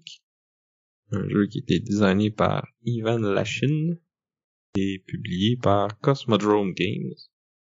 C'est un jeu qui est passé par Kickstarter. Mais je pense qu'il y a une version retail aussi. Donc dans ce jeu-là, encore une fois, on veut expandre notre empire sur la carte du monde, mais au lieu de faire des trajets d'avion, on vend des téléphones intelligents. Donc à chaque round, il y aura 8 phases de jeu, mais ça a l'air beaucoup comme ça, mais il y en a beaucoup qui se font quasiment instantanément ou qui sont juste du upkeep, si on veut. Fait qu'en premier, on va planifier qu'est-ce qu'on veut faire à notre tour, puis c'est un système de sélection d'action qui est quand même assez original. On va avoir comme 2 rectangles recto-verso avec des icônes dessus. Puis là, il va falloir comme superposer nos 2 rectangles pour laisser plus ou moins d'icônes découvertes. Puis dans le fond, chaque case qu'on couvre ça va nous rapporter, ça va nous permettre de produire plus de téléphones. Puis en plus, ben tu sais dans le fond les icônes vont nous permettre soit de justement produire plus de téléphones, faire du R&D, développer notre réseau de distribution, c'était notre prix aussi. Donc c'est toutes des affaires qui vont être importantes pour les 7 autres phases du jeu, si on veut. Fait que là, c'est la première décision qu'on a à faire à chaque tour. Là, secrètement, on va chacun derrière notre petit paravent placer nos 2 rectangles. Là. Il faut absolument qu'on ait au moins une case de couverte, mais on pourrait en couvrir jusqu'à 4-5. Non, 5 ça marcherait pas, là, mais en tout cas. Bref, on peut les placer un peu comme on veut, mais tu sais, faut que ça soit orthogonal pis tout ça. Là. Il y a des restrictions, mais tu sais, on est quand même assez libre de ce qu'on peut faire. Puis en plus, chacun de nos 2 rectangles est comme recto verso, fait qu'on a beaucoup de possibilités, mettons. C'est un peu dur à imaginer, mais c'est ça, c'est comme un mini plateau personnel qui gère plusieurs ressources. C'est ça. Après ça, on va setter nos prix. Mais dans le fond, la façon que ça va être seté, c'est justement sur comment qu'on a placé nos 2 tuiles, parce que sur ces tuiles-là, il y aura comme des plus 1 ou des moins 1 de prix. Puis, dans le fond, au début de chaque ronde, tout le monde commence à 5 $5 du téléphone. Je sais pas si c'est des dollars ou des centaines ou des milliers, mais bref. Tout le monde est au même niveau. Puis là, dépendamment de quelle icône t'as laissé découvert, tu vas monter ou descendre ton prix. Puis pourquoi tu voudrais descendre ton prix? Parce que dans le fond, le but du jeu, c'est de faire de l'argent. Là. C'est à la fin, la personne qui a le plus d'argent, c'est elle qui gagne. T'sais. Fait que pourquoi est-ce que je voudrais baisser mon prix? C'est que l'ordre du tour est déterminé par le prix des téléphones de tout le monde. Donc, le joueur ou la joueuse qui a les téléphones les plus cheap, ben c'est elle qui va jouer en premier. Elle ou lui. Puis en cas d'égalité, c'est la personne qui a le moins de points en ce moment qui va jouer en premier. Fait que ça peut même être une stratégie de avoir un mauvais premier tour pour être sûr d'être le premier à jouer dans les rondes subséquentes, tu sais. Puis aussi, dans le fond, le prix qu'on mène au téléphone, ça va un peu déterminer à qui on peut vendre.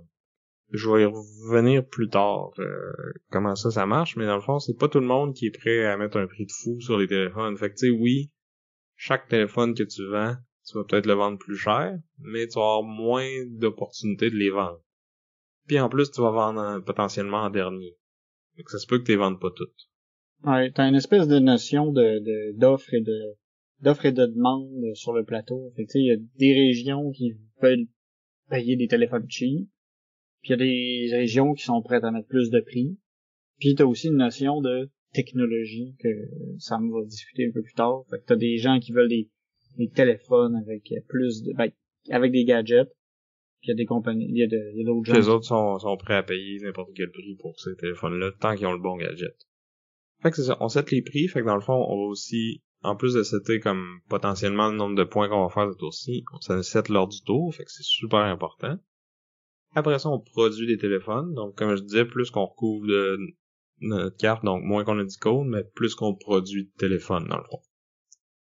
Puis les téléphones qu'on réussira pas à vendre à la fin du tour, et qu'on a produit, ben, tu sais, ça va vite le monde du cellulaire, donc ils deviennent obsolètes, puis on est obligé de s'en débarrasser, puis on pourra pas y vendre au tour suivant. Ben oui, parce qu'il y a qui va acheter le téléphone de l'année passée, de la semaine passée en fait. Ouais, c'est ça. Ensuite, on va avoir comme 2 phases de développement, si on veut, fait qu'on va pouvoir développer notre réseau de manufacture, donc on va améliorer les icônes qu'on peut placer, ou on peut avoir des icônes de production gratuites. Ça nous permet d'aller chercher des genres d'améliorations qui sont comme des petites tuiles qu'on peut rajouter par-dessus notre tuile, donc pour changer les icônes qui sont visibles, donc nous donner potentiellement des meilleures actions.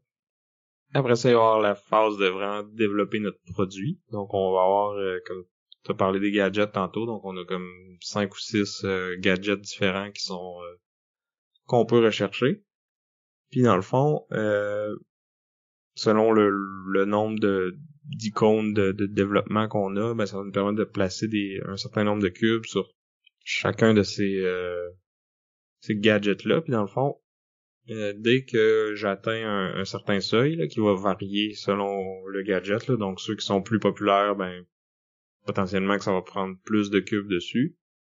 Mais si je suis le premier à atteindre ce niveau-là, dans le fond, ça va me donner des points bonus en fin de partie, parce que c'est comme moi qui ai développé le brevet pour ce gadget-là. Mais ça fait aussi que les autres qui veulent développer le même gadget, ça va leur coûter moins cher, parce qu'il y a comme quelqu'un d'autre qui l'a déjà fait que c'est comme plus facile de copier les autres que d'inventer de quoi de nouveau, tu sais.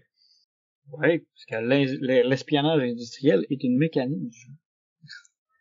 Ben, c'est pas tant de l'espionnage industriel, parce que justement, quand t'es le premier à le faire, t'as le brevet, pis c'est ça qui te vaut des points en fin de partie, tu sais. Ouais.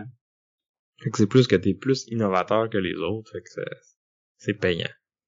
Puis là, un coup que j'ai développé ce gadget-là, ça va me permettre de vendre mes téléphones à certains clients qui veulent absolument ces gadgets-là, mais en plus, ça va me donner un petit pouvoir de plus qui va s'appliquer pendant la partie, que ce soit quand c'est le temps de faire la distribution ou quand c'est le temps de faire du R&D. Il y en a un qui réduit le coût de toutes les autres.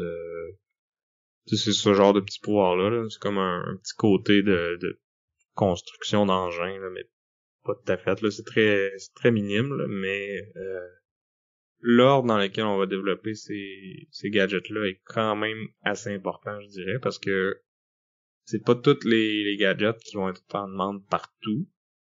Fait qu'il faut vraiment regarder où est-ce que mon réseau est placé, à qui j'ai accès, est-ce que c'est ces gadgets-là que je veux faire en premier, puis là, d'essayer de bâtir mon engin pour que ça fit, tu sais.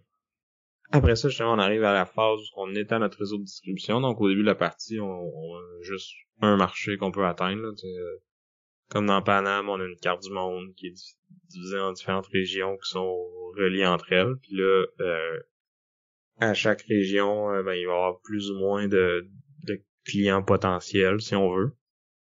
Puis ils vont avoir des besoins spécifiques, puis il y a comme deux types de clients, là, on a parlé tantôt, là, ceux qui se basent sur le prix. Fait qu'ils sont prêts à payer un certain montant, mais comme ils vont être dans le fond, mettons, leur budget maximum, ça peut être 5, mais si tu vends des téléphones à 3 ou 4, ben ils vont être contents de l'acheter à 3 ou 4. Puis t'en as d'autres que le prix c'est pas important, mais ils veulent absolument un gadget en particulier.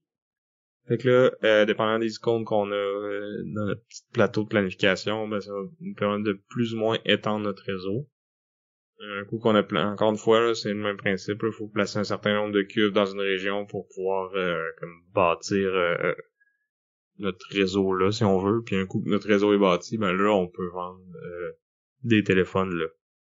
Puis, ce qui est cool, c'est que plus une région est... plus il y a de personnes qui peuvent vendre dans une région, plus ça va être payant en fin de ronde. Parce que, oui, on va faire de l'argent selon le nombre de téléphones qu'on a vendus fois le prix qu'on a seté en début de ronde. Mais chaque région va rapporter un certain nombre de points bonus aux joueurs qui ont vendu le plus de téléphones dans cette région-là.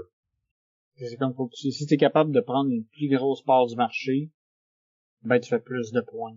C'est un peu... C'est ça, puis plus le marché est contesté, plus qu'il vaut de points. T'sais. Si t'es tout seul là, peut-être ça va te faire 2-3 points. Et s'il y a 3-4 joueurs qui peuvent être là, ben là ça peut avoir 6 à celui qui en vend le plus, puis 3 au deuxième, tu sais.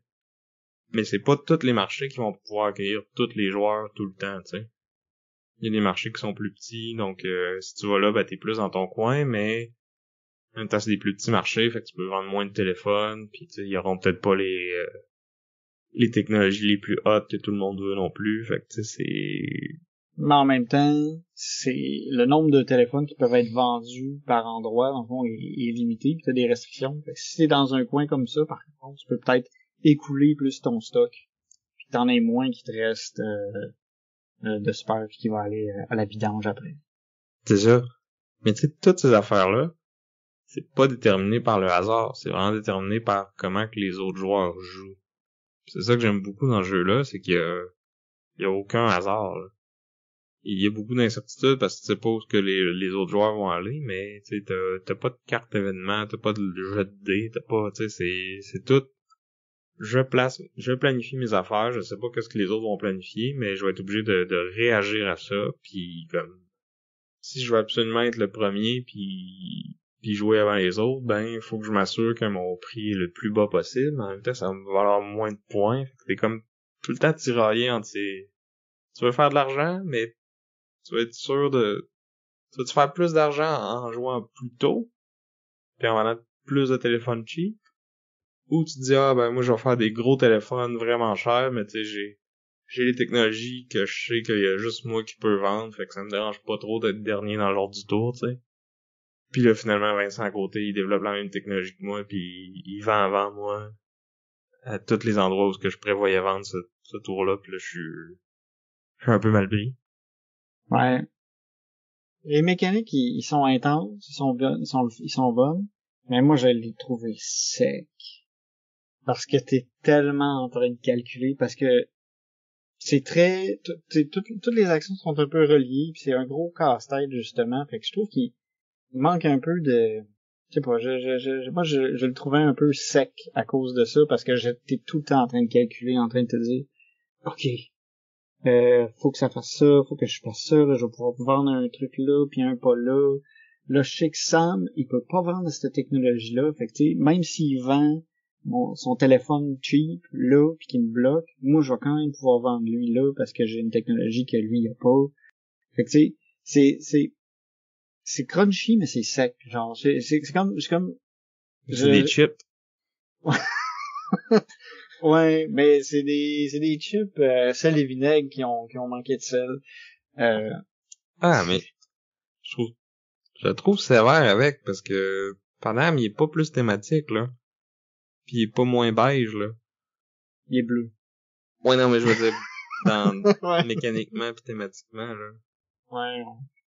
Non, je sais, ben, smartphone, tu sais, je sais pas si c'est parce que j'ai gardé un goût amer de ma dernière défaite, mais c'est ça. C'est très calculé. C'est très, oui, C'est, mais c'est, c'est hautement interactif aussi, hein. ouais. Mais tu sais, si t'es comme l'ami souffre-douleur de ta gang, tu sais, pis qu'ils t'ont spoté, pis qu'ils disent, ah, tu sais, check Vince, on va le taper un peu, ça peut faire que la partie est un peu moins intéressante. Arrête, c'est moi la cible d'habitude quand on joue à des jeux, là, tout le monde ça. Ouais, S'il ouais, non, y a quelqu'un qui se fait viser plus, là, entre nous deux, je pense que c'est moi, là. ouais, c'est pas trop difficile d'amener de mettre la cible surtout. C'est le table talk. Mais ouais, mais c'est ça. Mais par contre, c'est ça, comme on dit, il est vraiment hautement stratégique. Parce qu'il y a beaucoup d'aspects interreliés, puis tu sais, je dis le fait qu'il y a beaucoup de calculs, ça peut être un plus pour quelqu'un, comme ça peut être un peu plus lourd pour quelqu'un d'autre. Tu sais, parce que justement, tu sais, Mais sur ton petit paravent, là, il y a une table de multiplication, là. T'as même pas besoin de calculer. Ils ouais, font pour toi. ouais. Mais c'est ça, tu sais, c'est très interactif. C'est compliqué à saisir, Ah, mais ben, ça marche bien. moi j'allais dire qu'il est quand même assez simple. Tu sais, il y a pas de, il y a pas de cas d'exception puis tu sais, les règles sont pas fiddly, là, c'est, Ouais, c'est sûr que c'est les carré. icônes sont super claires, tu sais, c'est facile à saisir, là. Mes téléphones, ils valent plus cher, mais je vais en vendre moins parce que je vais être dernier puis que c'est pas tout le monde qui peut les acheter, tu sais. Ouais, mais il y a beaucoup de choses à penser. C'est ça, tu te dis, ok, je vais aller chercher telle technologie parce que ça va me permettre de faire ce petit truc de plus-là qui va me permettre d'aller mettre mon point de distribution là parce que je sais que je vais pouvoir vendre tel téléphone à telle place. Tu sais, il y a beaucoup de choses à prendre en compte. Fait que t'as comme un bon niveau de complexité. Ouais, mais il y a une complexité stratégique, mais au niveau des règles, il est simple. Ouais. Ce que je dirais, moi, qui est dans vraiment mon sweet spot, là. J'ai aimé, ça a l'air drôle, là, j'ai aimé le petit système de gestion d'action. T'as comme ton petit plateau où est-ce que tu rajoutes tes tuiles. Ce plateau-là va grossir aussi en fonction de comment tu vas placer tes tuiles. Fait que tu sais, t'as vraiment un sentiment de progression, je trouve, à mesure que la game avance. Parce que là, tu sais, comme, je sais qu'au prochain tour, pis tu sais, t'as un peu le petit casse-tête, là, de regarder ta tuile, je vais la mettre dans quel bord, je vais la placer comment pour essayer de maximiser ça, parce que je veux faire plus de livraison ce tour-ci. Mais là, le prochain, je veux préparer le prochain où est-ce que là, je vais produire full le téléphone. Je trouvais ça bien. Ben, je trouvais ça original. Ouais, vraiment. J'ai pas vu ça souvent, un affaire de même. Sinon, moi, ce que je trouve que le jeu est beaucoup plus beau que Panam. Les couleurs, les contrastes, ça fait pas mal plus moderne. C'est sûr que thématiquement, ça fait mieux comme ça aussi, peut-être, là, mais en tout cas, au niveau esthétique, moi, il me plaît plus, puis je trouve que au niveau qualité de matériel, j'ai mieux aimé celui-là, là. Tu sais, les petits avions dans Panam, ça faisait vraiment petits jouets cheap, là. Oh, moi, je les aimais, les petits avions. En fait, moi, c'était j'ai envie d'aller dans ton sens, au niveau esthétique, parce que, tu sais, j'avoue que le board de smartphone, il est quand même assez hot. Je veux dire, il est double layered, tu sais, il y a double couche, fait que les trucs qui sont dessus, ça bouge pas. C'est quand même important parce que il y a des emplacements pour chaque petit cube pis tout ça. C'est ça. Ça bouge pas. Tout le monde a son petit paravent avec son petit rack de trucs là. Parce que tout est là. Puis oui, Ah oui, c'est vrai, t'as comme chaque joueur a comme son insert de plastique, de rangement, là, tu mets tes cubes dans ta réserve, puis là, ceux que tu produis, mais t'as un emplacement pour les mettre dessus, fait que tu sais exactement comment t'en as de disponible à vendre pis tout ça, fait que c'est vrai, j'avais oublié de le mentionner, mais c'est très bien fait. Ouais, non, c'est ça c'est pas mal cool. Puis j'avoue que bon, Panam, ils ont visé le look rétro, tu sais, de l'année Panam a été créé. Fait que tu sais, t'as le bleu Panam qui flash, là, pis c'est ça l'aspect. Tu sais, oui, tout est très bleu, pis ça fait très vintage. Moi, les petits avions, je les trouvais beaux. Puis moi, je trouve que t'avais le plateau, là, puis quand tu joues, le art de ces cartes, là, j'ai l'impression d'être dans une annonce de cigarettes. Avec un docteur qui me recommande une marque plus qu'une autre, là. Ben, c'est un peu cette année-là. Dans ces années-là, tu sais, c'est voulu, tu sais, c'est pour respecter l'époque. Puis tu sais, les cartes événements, c'est comme une vieille coupure de journal, tu sais, mais c'est là pour ça, tu sais, c'est pour représenter ça. Puis c'est vrai que, tu sais, Panam qui s'expand, on dirait tous des coasters de Panam, tu sais, qui s'ajoutent, là, tu sais, en tout cas. Moi, je le trouve beau. Mais, ouais, il est fidèle à son thème, si on veut. Ouais. Mais le board, j'ai encore de la misère à le saisir. Le plateau comme tel, pas les couleurs, mais la façon dont il est fait, c'est un peu bizarre. Mais t'as pas l'angle que t'es habitué de voir avec la carte du monde, avec l'Europe au centre, puis l'Amérique à gauche, puis l'Asie à droite, là. C'est ça, mais c'est pas tant ça non plus. C'est le fait que, tu sais, quand tu joues un jeu de plateau, habituellement, tu sais, c'est plusieurs morceaux de carton. Il y a comme une coupure dedans, puis là, il se replie, tu sais, un peu sur lui-même, puis tout ça. Lui, il y a pas de coupure, fait qu'il se plie bizarrement. Puis il y a vraiment comme les plateaux de carton sont comme trop épais parce qu'ils ont besoin d'aide, puis le papier qui les tient ensemble, il y a comme un gros espace. Je sais pas, c'est dur à décrire, mais je le trouve. J'avais jamais vu un board fait de même, là, fait comme ça. Puis ça, je trouve ça un peu particulier. Ça fait un peu cheap. Mais en même temps, ça fait la job. Ouais, mais c'est ça. J'aurais pas, conseille pas nécessairement à d'autres designers de faire un plateau de cette façon-là. Mais moi, tu vois, j'étais pas là pendant la mise en place, là. J'étais parti faire autre chose, puis tu sais, pendant qu'on jouait, tu l'aurais pas dit, j'aurais pas remarqué. Ouais, ben c'est ça. C'est quand tu le mets en place, puis c'est quand tu le resserres, là, t'essaies de le plier, t'es comme, quel bord je vais le plier? Tu sais, quand il y a une coupure, tu sais, tu pars de la coupure, puis tu roules, tu sais, tu tournes. c'est assez clair. Là, c'est quand même, j'ai le plie-tu en 3, comme ça, en 2, je sais pas, 3 puis 2 après, puis vu qu'il y a pas de Cooper, tu sais, t'es comme, je l'ai-tu pas plié? Je suis en train de forcer les trucs du milieu puis ils vont déchirer, tu sais, je sais pas. Fait que, ouais. C'est spécial. Parce que c'est ça, il est comme, Fait que c'est un point Team Sam, c'est ça que t'es en train de dire. ben, en tout cas, pour le board, j'ai pas trop le choix de laisser le point à toi, parce que oui, le board de smartphone, il est vraiment, il est cool. Un des boards de smartphone même, parce que c'est ça qui est cool, c'est que, ben, si t'as la version Kickstarter, je pense que dans la version retail, t'as juste le plateau de base là, qui est pour 4 ou 5 joueurs. Mais avec le Kickstarter, ils ont envoyé un autre, parce que il y avait des extensions puis c'était plusieurs modules, là, mais un de ces modules-là, c'est un plateau que tu peux prendre si t'es 2 ou 3 joueurs. Parce que dans le jeu de base, mettons, s'il y a moins de joueurs, ce que tu vas faire, c'est que il y a certaines régions qui seront comme qui vont être à moitié disponibles, si on veut. Il va y avoir comme d'autres retailers qui vont être là, donc d'autres compagnies qui sont pas contrôlées par un joueur, qui contrôlent déjà ce marché-là. Fait que tu peux t'expandre par là, pour étendre ton réseau.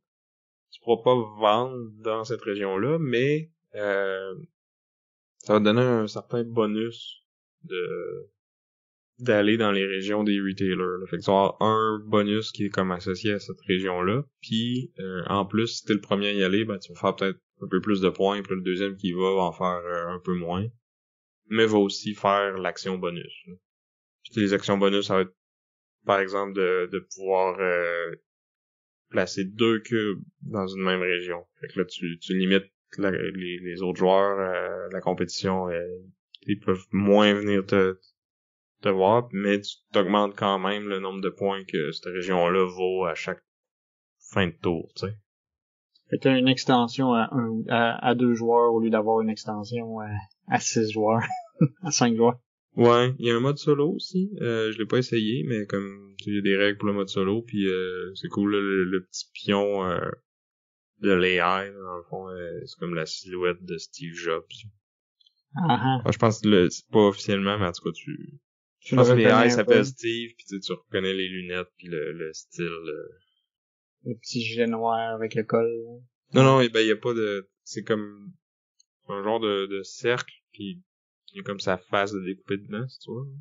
Ok. Mais tu sais, clairement c'est lui. Fait que c'est ça, ben tout ça pour dire que smartphone il scale bien à plus ou moins de joueurs.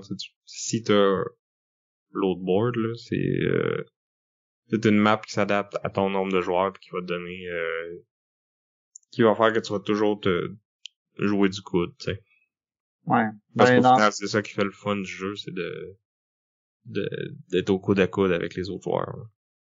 dans Paname, ben, dans le fond, ils vont ajuster avec le nombre d'ingénieurs. Fait que, tu sais, ça fait que les actions vont quand même toutes s'effectuer pas mal parce que, ben, il va y avoir à peu près tout le temps le même nombre d'ouvriers sur le plateau. C'est juste que dans le fond, quand t'as moins de joueurs, chaque joueur a plus d'actions. Fait que c'est comme ça que ça balance. Je me t'as tout le temps 12. Oui. Fait que tu vas-tu essayer à 2 ou à 3? Moi, j'ai juste joué à 4, là. Moi, j'ai joué à 4 aussi pour l'instant, là. C'est ça, au début, ça me faisait un peu peur à 4, mais finalement, ça s'est bien fait. Parce que moi, j'avais dit, peut-être que 3, ce serait mieux, parce que, tu sais, un petit peu moins crowdé, mais au final, t'es crowdé pareil, parce que t'as moins d'ouvriers. Mais encore là, c'est ça qui est le fun, là. Tu veux que ça soit crowded, tu sais, c'est ça l'interaction entre les joueurs, là. Ouais. Non, c'est ça. Fait qu'en tout cas, ben, moi, j'ai bien aimé mon expérience à 4 joueurs. Ouais, j'étais juste curieux si à 2 ou 3, t'avais le même feeling, tu sais. Ouais. Parce que oui, tu vas avoir plus d'action, mais sur le plateau pis les routes, ben, moins... tu vas comment faire plus, vu que t'es tout seul, vu que t'es moins nombreux, pis t'as comme plus l'occasion d'acheter des cartes. Fait que probablement que tu vas t'étendre beaucoup plus rapidement, beaucoup plus facilement. Tu sais, parce qu'on n'avait pas il y a comme deux niveaux de revenus, tu sais, tu peux te rendre jusqu'à vraiment beaucoup d'argent en revenus quand tu fais beaucoup de lignes. Puis là, nous autres, on s'est même pas rendu personne s'est rendu à la moitié du maximum, je pense, parce que justement, on n'avait pas, des tonnes de trajets, tu sais. Non, c'est ça. Puis comme tu dis, parce qu'on a moins d'action à chaque tour. Mm. Mais sinon, c'est ça, tu sais, tantôt, tu parlais du gros hasard qui vient servir la thématique, là. Puis j'ai dit qu'on en reparlé, mais j'ai l'impression, tu sais, c'est vrai, mais, tu sais, smartphone n'est pas moins thématique. Je trouve que, tu sais, j'ai quand même l'impression qu'on est des compagnies rivales, qu'on se bat pour les parts de marché, qu'on essaie de s'expandre puis de devenir le plus gros possible. Mais, la grosse différence, c'est que dans celui-là, qu'est-ce qui détermine le gagnant, c'est juste les actions des joueurs. Il y a pas, tu sais, il y a pas d'événement, il y a pas de, tu sais, il y a aucun hasard, là. Non, en effet. À part lors du tour pour le premier tour, tu sais. Mais même ça, c'est compensé. Parce que si tu joues en premier, ben t'as moins d'argent, fait que t'as moins de points. Fait que tu sais, c'est à peu près aussi balancé que ça peut l'être, là. Ouais, mais ça fait qu'il est plus sec. Non, il est plus stratégique. Mais je peux comprendre, tu sais, c'est ça. C'est très c'est très carré. Tu sais, je veux dire, tu peux pas ton la seule chose qui va nuire à tes plans, c'est les autres qui peuvent interagir. Parce que c'est ça. C'est vrai que t'as l'occasion de bloquer les autres joueurs, pis ça c'est quand même cool, parce que tu peux vraiment scraper les plans de l'autre joueur en regardant son plateau. Parce que c'est important de regarder dans smartphone qu'est-ce que les autres font. Où est-ce qu'ils veulent vendre? Parce que c'est ça, quand t'arrives pour vendre, souvent, tu sais, quand t'es le premier joueur, t'as plus de place où ce que tu pourrais placer tes cubes que t'as produit de cubes ce tour-ci, là. Fait que, de justement bien choisir ces emplacements-là, pas nécessairement parce qu'ils vont tous te rapporter le même nombre de points. Mais si t'es capable d'aller les placer où est-ce que les autres veulent aller les placer, ou tu sais, d'aller chercher les majorités dans les différentes régions, tu sais, ben c'est comme ça que tu vas te démarquer, là. Ouais. Ça fait que ça peut devenir coupe-gorge un peu, parce que je me rappelle à un moment donné, j'ai eu un tour où j'avais pas vendu ben de téléphone, parce que j'avais pas trop les bons, tu sais, je me rappelle, moi, j'avais eu ma stratégie, c'était des téléphones qui coûtaient cher, mais qui avaient comme tout. Fait qu'au début de la partie, ça allait bien, parce que j'avais beaucoup de technologie puis les autres en avaient pas. Mais rapidement, ça m'a rattrapé parce que là, quand les autres ont commencé à avoir les technologies, ils pouvaient bloquer mes trous de technologie. Puis moi, j'étais beaucoup trop cher pour pouvoir attirer les consommateurs qui étaient conscients de leur portefeuille. Fait que Les consommateurs intelligents. ouais. Fait que c'était un peu plus ben j'ai payé, c'était une erreur stratégique peut-être. C'est un peu ça avait quand même un plus de ça, parce que t'as vraiment plus d'intérêt à regarder qu'est-ce que les autres font. Mm-hmm. En parlant, on a commencé à s'observer un peu plus vers la fin, parce que tout le monde a des cartes. Tu vois les cartes des autres, tu sais, où est-ce qu'ils peuvent aller. Ouais, mais tu sais, je sais pas si c'est parce qu'on voyait les cartes des autres ou si ça a juste allé de même avec les cartes qu'on a reçues au début, mais on est tous partis comme On avait un chacun peu. notre coin. C'est ça. Fait je pense pas que c'est arrivé une fois que quelqu'un a pris un chemin que je voulais prendre, ou peut-être une fois ou deux, genre, dans Ouais. toute la partie, là. C'est pas arrivé souvent. Mais là, c'est ça. C'est peut-être à cause de, justement, les cartes qu'on avait, parce que t'essayes de rentabiliser les cartes que t'as. Vu que si t'as certaines villes qui ont comme plusieurs lignes qui partent de là, puis que t'as la carte de cette ville-là, ben tu veux profiter de cette carte-là le plus possible. Fait que tu vas rester un peu pas loin. Tu vas rester dans ce coin-là. Mm-hmm. Parce que sinon, c'est qu'il faut que tu jettes des cartes, puis là, ben, tu sais, ça coupe un peu tes options. C'est un gros prix de tempo, là, parce que pour aller, c'est des actions d'aller rechercher ces cartes-là, puis tu sais, C'est ça. ou de faire des aéroports, là, puis même, tu sais, l'aéroport, tu vas le placer. La plupart des villes, il y a pas 12 trajets qui partent de là. Fait que, tu sais, oui, c'est payant d'avoir l'aéroport, mais surtout s'il y a d'autres joueurs proches, il y a peut-être une ou deux routes que ça va te permettre de faire, là. Ouais, c'est ça. Tu sais, t'as pas les gros hubs, il y en a pas des tonnes. C'est sûr que ça te donne quand même un revenu, là. Fait que c'est pas perdu, mais quand t'as payé 12 piastres pour, pis qu'il te rapporte juste 1 piastre par tour, pis qu'il y a 7 tours dans le game, Il t'a prends coûté pas la tête cher. à Papineau pour savoir que t'as perdu de l'argent avec, là. Ouais. Si t'as pas fait un 4 pour ça, ben, un vol qui vaut 4 pour ça, c'est un peu perdu. Ben, si tu le fais de tour dans la partie, tu sais, la route que ça te permet d'acheter, elle aussi, elle te rapporte un revenu. Ça balance un peu plus, là, mais quand même, ça peut coûter cher pour pas grand chose si tu choisis pas la bonne place, t'sais. Ouais. En même temps, la bonne place, là, c'est peut-être pas toi ou les autres joueurs qui vont décider c'est quoi, c'est comment que Panam va randomly décider de s'expandre, là. Mais ça dépend, parce qu'au début de la partie, tu vas essayer de te faire un fonds d'argent, tu sais. Les premières lignes, tu vas t'en faire peut-être une que tu dis, bon, je vais me faire acheter. T'en veux une qui va se faire acheter rapidement, puis t'en veux une que tu veux garder longtemps pour avoir un revenu qui va augmenter.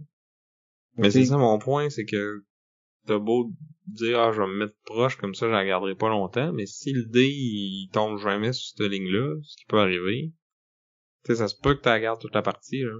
Ou presque toute. Même si tu l'as mis quand même proche, là. Ouais, mais les cartes événements, souvent, ils font que, justement, Panam va peut-être acheter un peu plus. Tu sais, ça finit qu'il y a quand même beaucoup de lignes qui vont être achetées par Panam à mesure que la partie va avancer. Tu sais, il y en a plusieurs, quand même. Ben, il y en a juste, dans notre partie, il y a comme 3 chemins, là. Ouais. Il y a juste un chemin qui s'est rendu jusqu'au bout, puis c'était au dernier tour.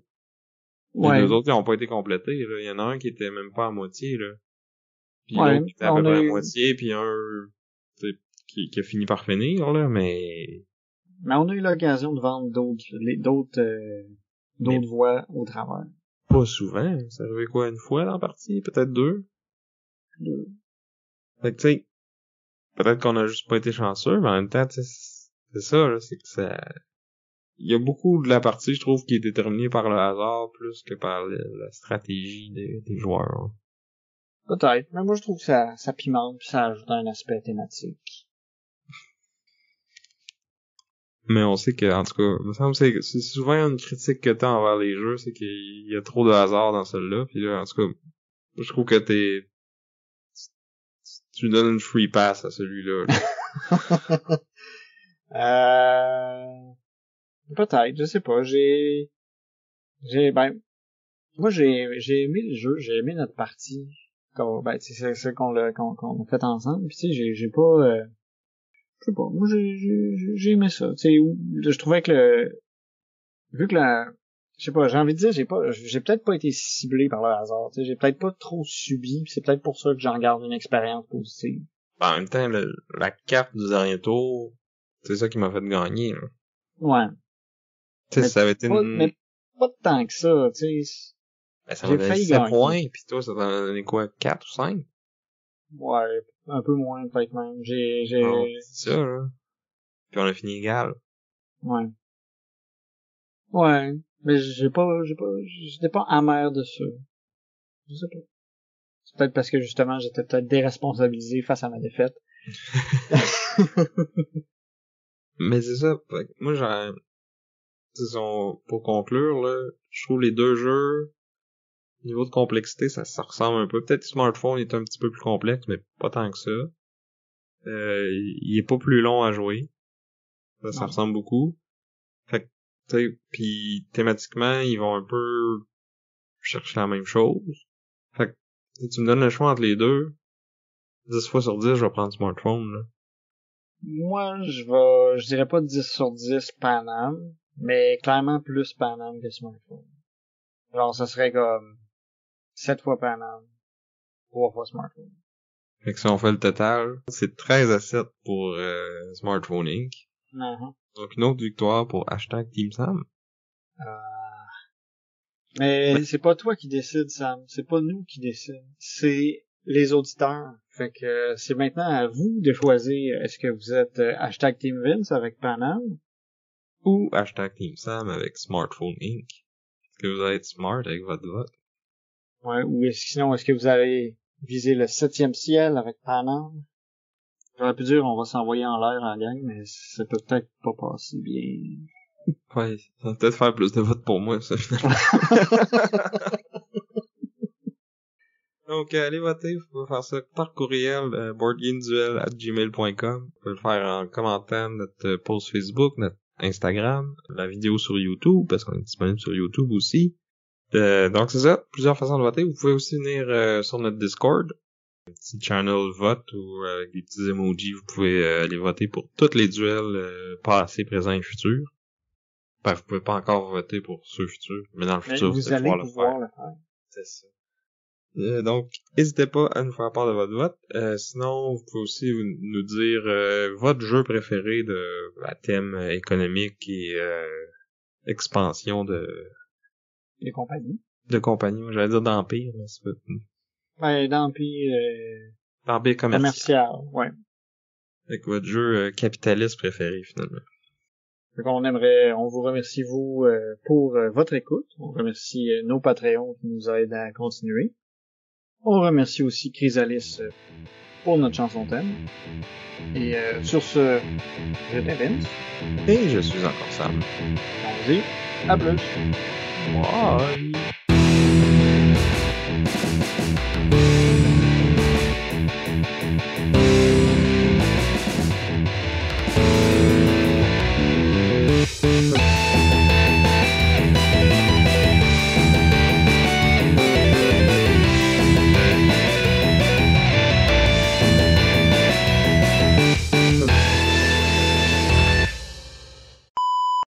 Ok, ouais, ben, je voulais me mettre confortablement sur ma chaise. Là. Ouais, mais tu m'as dit de te dire si j'entendais autre chose que toi qui parles.